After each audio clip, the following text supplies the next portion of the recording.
Merci beaucoup, Niléane.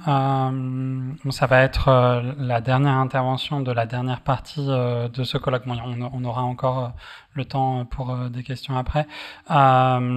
Mais du coup, je voudrais en profiter pour remercier tous les intervenants et intervenantes de la journée. Et mon intervention, du coup, va être écourtée de tout ce que j'avais l'intention de dire et qui a déjà été dit par les intervenants et intervenantes précédents. Bon, on a lancé la campagne Juge pas mon genre, dont ce colloque aujourd'hui est un prolongement. La campagne pour la déjudiciarisation du changement d'état civil, il y a maintenant 3 ans. C'est une campagne qui a été assez rapidement soutenue par une centaine d'organisations de la société civile, alors des assos de personnes trans évidemment, des assos LGBT généralistes, des associations féministes, mais aussi des partis politiques et des syndicats. Et aussi, je pense que c'est important de le souligner, c'est une campagne qui, avec les faibles moyens de propagande de notre association, a recueilli tout de même plus de 40 000 soutiens en ligne. Donc ce n'est pas un sujet qui préoccupe un si petit nombre de personnes qu'on aimerait le croire. 40 000 soutiens pour une pétition lancée depuis un site internet d'une association qui compte quelques dizaines d'adhérents. C'est assez massif. Depuis, il y a eu, depuis le début de cette campagne, il y a eu 2 propositions de loi, une au Sénat, une autre à l'Assemblée nationale, qui ont été déposées par Mélanie Vogel au Sénat et Daniel Obono à l'Assemblée nationale, avec qui on a pu échanger tout à l'heure, qui ont été signées de manière transpartisane aussi, je pense que c'est important de le souligner, notamment à l'Assemblée nationale, qui ont été une proposition de loi qui a été co-signée par plusieurs présidents de groupe. Il y a eu à nouveau une proposition de loi reprenant une grande partie des 2 précédents textes déposés par Emmanuel Grégoire très récemment ici à l'Assemblée nationale. Il y a eu des décisions cadres du défenseur des droits et il y a eu très récemment, enfin, un rapport d'évaluation de la loi de 2016 dont je vais parler tout à l'heure. Il y a du côté du ministère de la Justice, depuis le lancement de notre campagne et puis même avant, conscience de la pression qui existe sur ce sujet. On a rencontré le ministère de la Justice de nombreuses fois au cours des dernières années. La sortie du rapport et la circulaire sur l'application de la loi concernant les changements de prénom et de sexe à l'état civil qui a été publiée il y a quelques semaines n'est pas étrangère, je pense, à cette pression qui existe sur ce sujet. Mais je pense que c'est important de resituer un peu le contexte de la stratégie politique aussi, de pourquoi on a choisi, nous, il y a 3 ans, de lancer une campagne spécifiquement sur le changement de la mention du sexe à l'état civil, parce que comme ça a été dit aussi plus tôt cet après-midi, ça ne va pas tout régler, ça ne va pas régler l'ensemble des questions d'accès aux droits des personnes trans, d'accès aux soins, d'accès aux droits d'asile, même d'accès aux droits, y compris pour les personnes trans les plus marginalisées, qui pourraient être toujours difficile, même avec un nouveau cadre législatif. On a d'abord choisi de lancer cette campagne parce qu'il nous semblait important, dans le contexte de l'offensive contre les droits des personnes trans, qui est celui qu'on connaît en France et dans le monde et qui a été rappelé pendant la première partie de ce colloque, de faire régler la question des droits des personnes trans dans une assemblée élue par le peuple français pour, entre guillemets, mettre un terme au débat. C'est-à-dire que au cours des 10 dernières années. Il y a eu des choses qui ont évolué. Il y a eu l'identité de genre qui est devenue un critère de discrimination. La loi de 2016 qui a été une initiative parlementaire, mais qui a été un compromis puisque la judiciarisation a été conservée.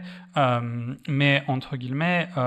l'objectif de ce compromis en 2016, à savoir que ça ne devienne pas un énorme sujet politique comme l'avait été la Manif pour tous, a été atteint. C'est-à-dire que la démédicalisation du changement d'état civil en 2016 est passée sans faire particulièrement de bruit dans le débat politique. Aujourd'hui, les personnes trans sont dans le débat politique, pas parce qu'elles l'ont souhaité, plutôt à leur cœur défendant, à leur corps défendant, pardon, à leur cœur défendant aussi. Et tant qu'à faire, autant ne pas éviter en fait la question dans le champ parlementaire, mais plutôt profiter de ce moment politique pour y trouver une issue favorable, dont on espère qu'une loi symbolique, parce que c'est très symbolique en fait de parler d'autodétermination, c'est-à-dire on répond à la question de est-ce que on y a déjà en partie répondu dans le champ de la santé à travers la dépsychiatrisation, mais est-ce que c'est à des tiers, en l'occurrence à l'État ou aux personnes elles-mêmes, de définir qui elles sont. En répondant à cette question dans une assemblée parlementaire, on a le sentiment qu'ensuite on pourrait mener bien plus paisiblement l'ensemble des autres combats qui resteront évidemment à mener dans les années suivantes,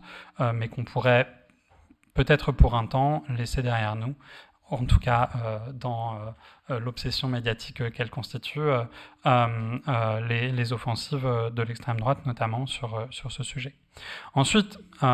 pourquoi le changement d'état civil, on l'a porté dans la campagne de la manière dont on l'a porté. Certes, c'est une loi symbolique, mais pour les personnes, la mention du sexe sur la carte d'identité, ce n'est pas un symbole. C'est-à-dire c'est une loi symbolique sur le plan stratégique, par contre qui touche à des réalités concrètes du quotidien des personnes trans, et je pense que c'est très important, notamment face à la manière dont le droit peut interpréter des fois ces choses-là, notamment je pense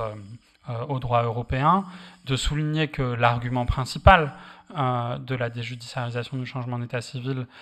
et d'une procédure déclarative, c'est un argument de lutte contre les discriminations. Ce n'est pas un argument de reconnaissance par l'État d'une identité qui viendrait régler un problème psychologique qu'on aurait, à savoir que l'État français a sur notre acte de naissance quelque chose qui ne correspond pas à la réalité qu'on vit. Si c'était purement ça, on irait tout de suite vers la suppression de la mention du sexe, puisque de toute façon, la déjudiciarisation ne règle pas cette question, par exemple,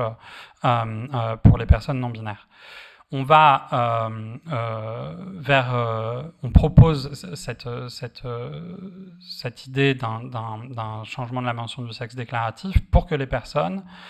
puissent, dans leur parcours de transition, choisir le moment qui est le plus opportun pour changer leur papier. Qui est le plus opportun par rapport à quoi? Par rapport aux discriminations qu'elles vivent au quotidien. C'est-à-dire, on peut être certaines de vouloir transitionner. Quand bien même on aurait une loi aujourd'hui qui permettrait une procédure déclarative, je ne crois pas que les gens vont se ruer le lendemain de leur coming out à la mairie pour faire le changement de la mention du sexe sur leur carte d'identité, avant que ça devienne effectivement la situation dans laquelle elles se présentent au quotidien, au travail, ou pas au travail, mais quand elles cherchent un emploi, quand elles cherchent un logement, etc., etc. Le besoin de changer la mention du sexe de manière déclarative, c'est d'abord pour avoir des papiers qui sont non pas en adéquation avec ce qu'on vit en son fort intérieur, mais en adéquation avec ce qui est perçu de nous socialement, de manière à ne pas avoir à expliquer notre situation de transidentité dans chaque interaction sociale, et notamment les plus cruciales de la vie quotidienne, celles qui permettent d'avoir un toit, d'avoir un travail, de se nourrir, etc., etc. Ça, je pense que c'est très important de le souligner, que c'est vraiment une loi qui est un outil de lutte contre les discriminations, notamment parce que la lutte contre les discriminations et entre guillemets ce qui fait consensus, y compris aujourd'hui au gouvernement, à la DILCRA, etc., mais qu'on choisit de n'y apporter comme réponse que souvent une réponse pénale et de contentieux, c'est-à-dire on va proposer aux personnes qui subissent des discriminations de pouvoir porter plus facilement plainte, de pouvoir de pouvoir s'adresser à un officier de police qui recueillera mieux leurs plaintes, etc. Mais bien souvent, il est trop tard, en fait, quand on s'est fait refuser son logement, quand son CV a été jeté à la poubelle, etc. Et toutes ces discriminations, elles pourraient simplement être prévenues, ne pas avoir lieu, pour un grand nombre de personnes qui simplement n'auraient pas à révéler leur transidentité si leur papier correspondait au genre dans lequel ils se présentent. Et voilà, je pense que c'est important de souligner l'argument principal de cette campagne Juge pas mon genre est que la déjudiciarisation du changement d'état civil est aujourd'hui un des outils majeurs de lutte contre les discriminations à disposition du législateur si on veut faire avancer cette question. Ensuite, puisqu'on a parlé des compromis passés, on est forcé d'observer que face à cette proposition très simple, qui est de changer l'article 61.5, si je ne m'abuse, du Code civil pour déjudiciariser le changement de la mention du sexe, il y a aussi des propositions qui se présentent comme des propositions de compromis qui émergent. Ça a été l'objet de notre première table ronde qui a donné lieu de la première table ronde, pas de ce soir, mais du cycle de conférences qui a précédé ce colloque. Parmi ces propositions, on a notamment l'idée que justement on pourrait peut-être faire plus facilement passer ces revendications en ne changeant pas l'état civil, par exemple en ne changeant que la mention du sexe sur la carte d'identité, ou qu'on pourrait faire plus facilement passer les choses en ajoutant sur l'acte de naissance finalement une mention de genre, plutôt qu'en allant modifier, comme cela se fait aujourd'hui, même si c'est judiciarisé, la mention du sexe, qui n'est pas directement modifiée, mais en tout cas, on inscrit en marge que c'est bien le sexe qui est modifié. Ce qu'on défend aujourd'hui, c'est que ces compromis sont inutiles et même dangereux, puisque depuis le début de la campagne, on a pu observer à l'étranger deux leçons très importantes, qui sont celles que nous a offertes la Cour suprême britannique, en revenant sur justement la loi britannique qui a fait le choix, lorsqu'il a fallu trouver un moyen légal de permettre aux personnes trans de changer leur papier d'identité, non pas de changer les actes d'état civil, même si bon, de toute façon c'est un peu différent parce que c'est la common law et pas le code civil comme on peut le connaître en France, mais a fait le choix d'offrir des certificats de reconnaissance de changement de genre qui sont des papiers distincts de l'acte de naissance, donc on ne vient pas modifier le papier sur lequel est la mention du sexe, on ajoute un autre papier qui est un certificat de reconnaissance de changement de genre et qui ne parle pas de sexe, qui parle de genre. Et c'est cette base-là qui a permis à la Cour suprême britannique, notamment, bon, à travers aussi un tas d'autres argumentaires assez bancal, il faut le dire, et j'espère que cette décision ne tiendra pas très longtemps, y compris juridiquement, mais de dire que finalement tout un tas de dispositions qui s'appliquaient aux femmes, et notamment des dispositions de protection de droits des femmes qui s'appliquaient aux femmes ne s'appliquaient pas aux femmes trans, puisque les femmes trans, selon le droit britannique, quand bien même elles avaient un certificat de reconnaissance de genre, étaient de sexe masculin, et donc devaient être exclues de ces lois. Je pense que cette interprétation de la Cour suprême britannique, couplée à une autre, qui est l'interprétation que fait Trump en publiant ces ordres exécutifs qui redéfinissent la notion de sexe dans le droit américain en disant le droit américain ne reconnaît que deux sexes et ce sexe il est déterminé à la naissance par la forme des gamètes, doit vraiment nous faire penser au danger qu'il peut y avoir en France, à renoncer finalement à s'attaquer à cette notion du sexe en pensant que une catégorie de genre légal qu'on viendrait créer dans l'état civil est de nature à nous protéger. C'est très facile de reconnaître que les femmes trans sont de genre féminin. Et puis, une fois qu'on a fait passer une loi qui dit ça, sans même des changements législatifs, avec de simples décrets d'application, allait signifier que des tas de droits qui s'appliquent aux femmes ne s'appliqueraient pas aux personnes qui seraient de genre féminin, mais qui auraient sur leur acte d'état civil une mention de sexe masculine. Alors bien sûr, il y aurait toujours la possibilité de changer la mention du sexe dans le cadre du droit existant judiciarisé, mais qui y aurait recours s'il y avait la possibilité d'une autodéclaration d'une mention de genre. Je pense que c'est très important d'avoir ces déroulements récents en tête pour ne pas aller vers des faux compromis qui ne sont pas nécessaires, notamment du fait qu'aujourd'hui, le législateur français, enfin je dis le législateur, mais les personnes qui ont écrit des propositions de loi, que ce soit celles déposées au Sénat ou les deux déposées à l'Assemblée nationale, tout le monde trouve ça parfaitement naturel de modifier l'article 61.5 du Code civil pour aller faire modifier la mention du sexe à l'état civil de manière déclarative. Et ce faisant, en modifiant la mention du sexe à l'état civil de manière déclarative, on éloigne encore plus, parce qu'en fait, en démédicalisant en 2016, la loi française a admis en fait que la notion de sexe dans le droit était une notion purement juridique et n'était pas une notion qui se rattachait à une quelconque assignation à la naissance ou à une quelconque matérialité des corps. Ce faisant, en déjudiciarisant la mention du sexe et en admettant qu'on puisse l'autodéclarer, on va encore plus loin, on dit la mention du sexe à l'état civil, dans le droit, elle parle bien de sexe social, elle parle bien du sexe autodéterminé par les personnes, et on crée de la sécurité juridique, puisque toutes les lois qui parlent de femmes ou d'hommes devront très clairement se baser sur l'état civil, et non pas sur une interprétation au choix de deux catégories qui seraient sexe et genre et qui seraient disjointes. Évidemment, il y a des situations où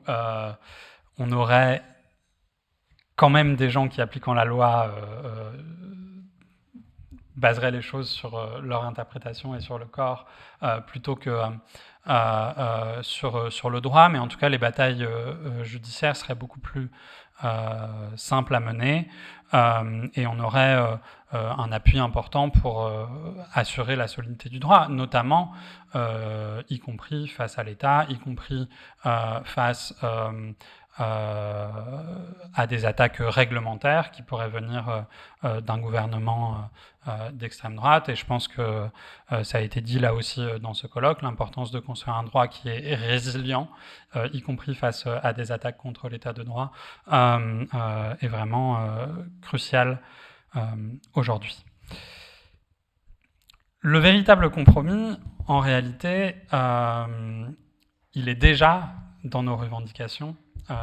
de déjudiciarisation du changement d'état civil et de procédures déclaratives. Parce que, je l'ai dit tout à l'heure, mais je vais revenir dessus, la seule manière de garantir l'accès au droit de toutes les personnes trans dans un changement de l'état civil aujourd'hui, la seule manière de s'assurer que l'état civil n'est pas un frein en fait à l'accès aux droits des personnes trans et ne crée pas de discrimination, ce serait d'aller vers la suppression de la mention du sexe à l'état civil. Et c'est pour ça que dans les recommandations qu'on formule, au-delà en fait de la déjudiciarisation, on pense qu'un texte aujourd'hui devrait porter la nécessité en fait de réfléchir à cette question, parce que évidemment, elle n'est pas d'un point de vue d'écriture de la loi simple. La suppression de la mention du sexe à l'état civil implique des changements dans un tas d'endroits du Code civil et probablement pas que du Code civil. Ça nécessiterait probablement l'écriture d'un petit rapport sur la question, ça nécessiterait d'adapter le droit, mais c'est la seule manière de régler la question à la fois pour les personnes non binaires qui, quand bien même on aurait un changement d'état civil déclaratif, n'auraient toujours pas un état civil conforme à leur genre, et aussi en fait de régler,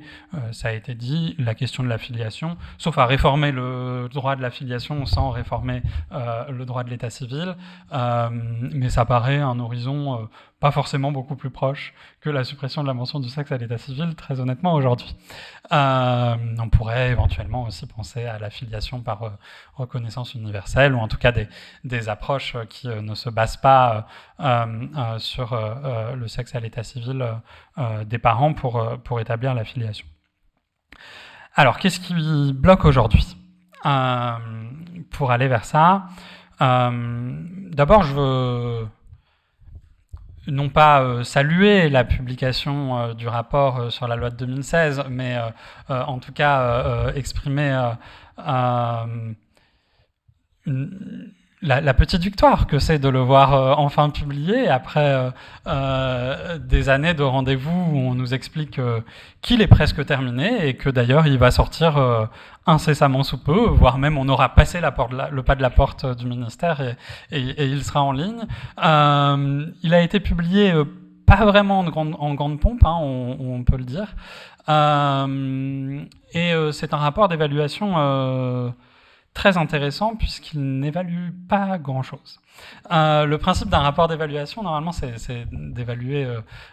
l'efficacité d'une loi, et on voit que à la lecture de ce rapport qui bute un peu sur quelque chose, qui est que c'est très difficile d'évaluer l'efficacité d'une loi qui finalement a pour principal effet de restreindre l'accès au droit plus que de le créer. Alors, par rapport au droit qui existait précédemment, bien sûr, il l'a élargi. Mais on voit quand même dans l'écriture de ce rapport que voilà, il y a une difficulté qui est que, en fait, l'article 61.5, aujourd'hui, en judiciarisant la mention du sexe à l'état civil, ne vient pas régler un problème dont on pourrait dire dans un rapport d'évaluation qu'il est plus ou moins bien réglé, mais vient plutôt en créer des obstacles à l'accès au droit. Et donc le rapport constate les revendications portées par les associations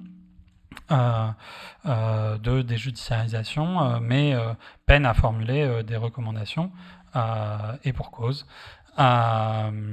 C'est difficile de dire que c'était la loi de 2016 qui avait tout simplement tort en maintenant la place du juge dans le processus. Mais on a quand même aujourd'hui les chiffres du ministère de la Justice qui sont assez parlants, qui sont que 99% des procédures sont aujourd'hui acceptées. Ce qui veut dire que l'effet principal de la loi n'est même pas tant de contrôler des demandes qui seraient frauduleuses, puisque dans le 1% des procédures, d'ailleurs on n'a pas les chiffres, mais très probablement c'est des personnes qui sont déboutées une première fois, puis retournent au tribunal un an plus tard, et cette fois-ci sont acceptées. Donc 99%, on est sur une loi qui vraiment crée du délai artificiellement, judiciarise une question qui n'a pas besoin de l'être et contrôle quelque chose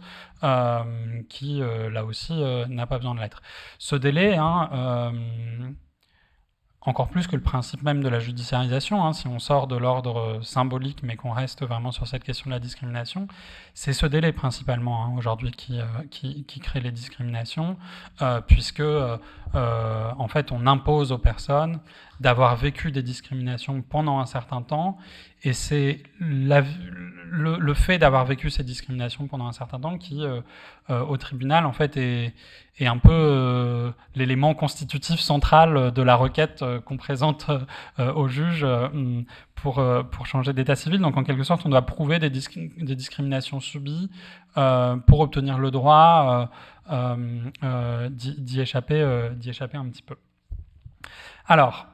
très probablement, à la suite de ce rapport, on a vu la circulaire du ministère qui rappelle la loi, hein, elle a ce mérite, mais il y a peu à attendre d'une initiative ministérielle qui viendrait changer la loi. J'espère que si le ministère de l'Intérieur s'est informé du colloque sur le RGPD, c'est bien pour faciliter éventuellement l'application du RGPD à l'état civil et non pas pour préparer sa défense sur ces questions, hein, parce que c'est pas impossible, non plus. Mais l'issue viendra probablement à nouveau, hein, comme en 2016, d'une initiative parlementaire, soit par la mise à l'ordre du jour d'une proposition de loi, et aujourd'hui quand même on en a 2 disponibles à l'Assemblée nationale, l'agenda est chargé, soit par un amendement d'initiative parlementaire dans un projet ou une proposition de loi à venir. Mais je pense quand même qu'il faut garder en tête qu'un amendement très probablement ira au plus urgent, c'est-à-dire changera l'article 61.5, mais laissera de côté la question de la filiation, laissera de côté très probablement la question de l'accès au changement d'état civil pour les personnes étrangères, pour les personnes mineures, et que, comme ça a été dit aussi plus tôt dans ce colloque, on laissera sciemment la jurisprudence régler des questions qui en réalité devraient l'être par le législateur. Et je pense que, pour conclure, c'est l'importance de moments comme ceux qu'on a eus aujourd'hui. Je pense que vous l'avez dit, tous les parlementaires ne sont pas experts des personnes trans, et à vrai dire, peu de personnes le sont, hein, c'est pas seulement les parlementaires. Le droit, et en particulier le code civil, est tellement empreint de présupposés quant à la binarité des sexes, et quand même pas seulement la binarité, mais même aussi la supposée complémentarité des sexes, qu'il faut un certain niveau d'expertise pour penser toutes les manières dont cela impacte l'accès aux droits des personnes trans.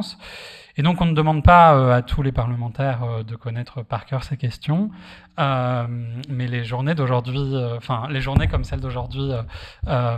si on les fait filmer, c'est pour produire des ressources qui seront à disposition dorénavant des parlementaires pour les débats à venir, et j'espère donc que le législateur s'en saisira très prochainement. Voilà, je vous remercie.